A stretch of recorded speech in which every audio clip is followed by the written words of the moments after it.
Oh. Ito yung order natin mga pips. Yan. 90 pesos lang yun, oh. Yan naman. Uy. Yan, oh. Tikman na natin to. Solid, oh. Sarap. Yung ano nila, yung sisig nila dito, manalo. Unang-una, alam niyo kung bakit? Nalalasama yung flavor nung usok.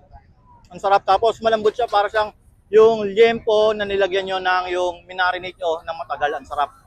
Tapos saktong-sakto pa yung kanyang chow pan. Kasi yung chow pan niya, tamang-tama lang yung timpla.